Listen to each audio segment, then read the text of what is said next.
So guys, demon slayer finally థియేటర్స్లో వచ్చేసింది. So ఇదేంటంటే 12th సెప్టెంబర్ రోజున రిలీజ్ కాబోతుంది.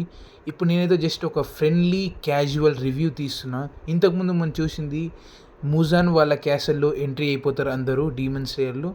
సో ఇప్పుడు ఫైట్ జరగబోతుంది ఎవరెవరికైతే హషిరాస్కి ఇంకా డీమన్స్కి.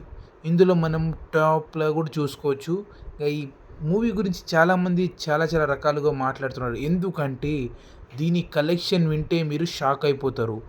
ఫస్ట్ డేనేమో 1.33 బిలియన్ అంటే మీరు ఊహించుకోవాలి, 1,00,00,000,000. సో నేను ఆలోచిస్తున్నంటే ఇందులో అయితే హషిరాస్, తాంజీరో, జెనిత్సు కామన్. కానీ ఇందులో నెంబర్ 1, నెంబర్ 2 ప్లేసెస్ ఎవరో తెలిస్తే మీరు షాక్ అయిపోతారు. నెంబర్ 1 ప్లేస్లో ఉన్నది ఎవరో మీరు కనుక్కోండి. మీకు ఇప్పుడు నెంబర్ 2 ప్లేస్ గురించి నేను చెప్తా. నెంబర్ 2లో అయితే మన క్రై బేబీ, మన ముద్దుల అబ్బాయి జెనిత్సు. ఎందుకంటే ఇతని పవర్ వింటే మీరు చాలా షాక్ అయిపోతారు.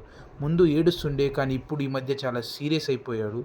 ఆ రీజన్ ఏందో మీకు తెలుసుకోవాలనుకుంటే మీరు చూడండి. అతని 6th ఫామ్ ఉంటుంది, డ్రాగన్ ఫామ్, చాలా బాగుంటుంది. వాళ్ళ ఆపోజిట్ వాళ్ళ బ్రదర్ తోటి ఫైట్ ఉంటుంది.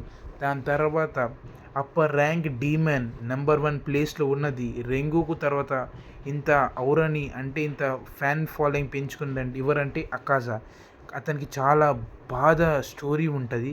తన కళ్ళ ముందే తన ప్రియురాలని, తన మాస్టర్ని చంపేశారు. కానీ గాయస్, మీరు వింటే చాలా చూసి ఇంకా షాక్ అయిపోతారు. కానీ అతను అవన్నీ రివెంజ్. దాని తర్వాత లాస్ట్ ఫైటింగ్ తాంజీరో తోటి ఫైట్ కాగానే తాంజీరో ఫటాక్ అని ఆలుగడ్డ కోసినట్టు తలకాయని చేసేస్తాడు. దాని తర్వాత దీని ఎండింగ్ ఏమో 2027లో, ఎండింగ్ ఏమో 2029లో జరగబోతుంది.